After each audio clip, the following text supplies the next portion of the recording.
Hello，大家好，我係 Erica。今次咧，我想同大家講下咧一啲我喺香港留學嘅時候嘅記憶啦，好好嘅 memory 咁樣咯。其實咧，我真係好中意講我留學時代嘅時候嘅事情，因為對我嚟講咧，我人生之中咧最快樂嘅時期就係我喺香港留學嘅時候啦。因為嗰陣時咧，我體驗好多從來都冇體驗過嘅事情啦，即係大部分都係比較 positive 嘅事，正面嘅事情啦。呢個咧就喺個 YouTube 嘅頻道裏面都想講下嗰個即係我嘅好快樂嘅記憶啦。其實咧，即係我留學嘅時候咧，佢已經係即係6年之前嘅事㗎。2019年嘅夏天咧，我喺香港留學嘅。其實咧，我已經唔記得咗點解我選擇香港留學嘅。但係咧，我都記得咧，其實我入大學之前咧，揀自己上讀嘅大學嘅時候咧，都應該考慮可唔可以喺香港交換呢件事。所以應該嗰陣時已經開始有想去香港嘅嗰個諗法。都唔知有咩原因咧，選擇香港留學啦，因為其實我本身係中文系嘅，其他同學嘅話咧，大部分都會去大陸、台灣啦咁樣咯。最受歡迎嘅應該係上海啦、台北啦嗰啲地方㗎，所以其實去香港嘅人好少。但係咧，其實我大學嗰陣時咧，我大學嘅同學咧，即係除咗我之外，中國人。2個同學佢哋都話咧想去香港留學嘅，但係嗰陣時咧我想去嘅就係香港中文大學啦。但係咧，即係喺我哋嘅日本大學咧，即係去得到中大嘅人咧，淨係2個人應該係咁嘅，所以咧包括我咧，即係嗰陣時咧有3個人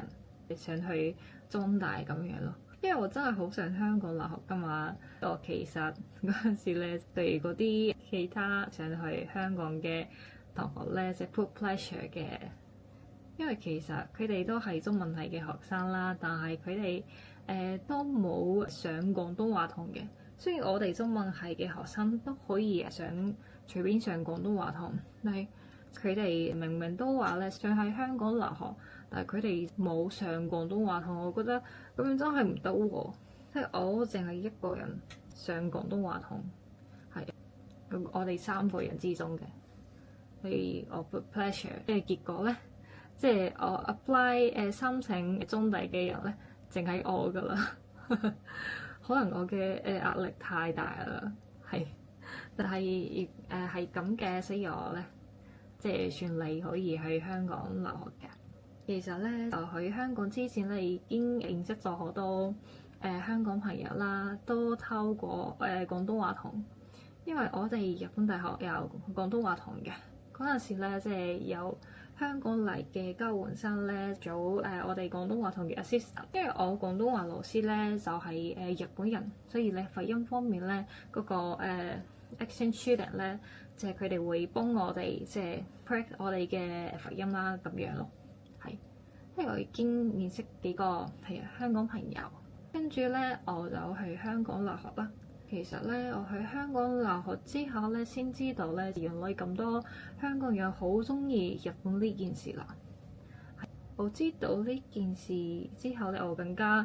中意做香港嘅，因為咧我以為咧，即係我淨係我中意香港，但係其實咧係其他香港人更加中意日本，咁樣都我開心嘅。係因為係咁咧，作為一個日本人喺香港生活咧，真係好快樂啊，好開心嘅。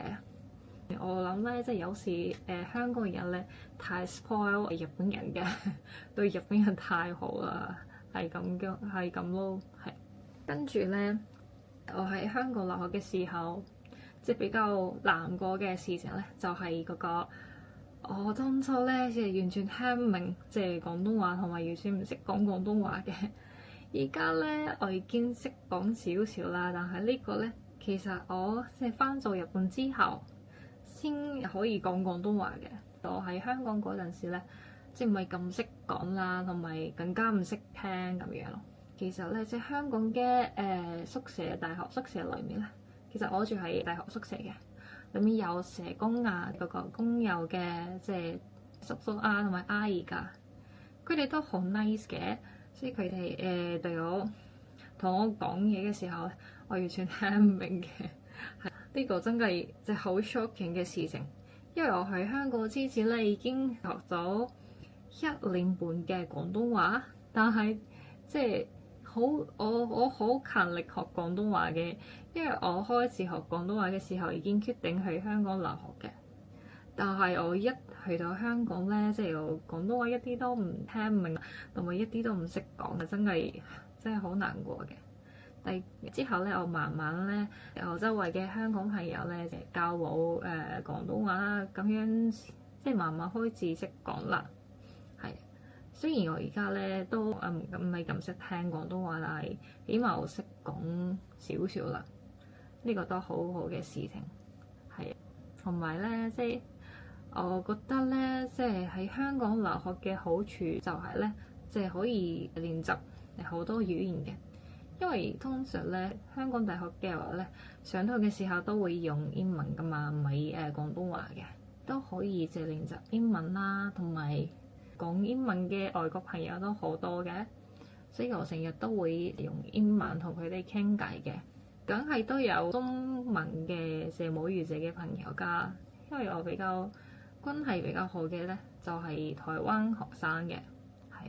因為其實咧，即係佢哋都喺香港嘅話咧，佢哋都係即係留學生㗎嘛，所以我哋即係好容易即係成為好好嘅朋友嘅，係即係我同佢哋都可以練習講普通話嘅，係梗係都有即係香港本地嘅學生嘅，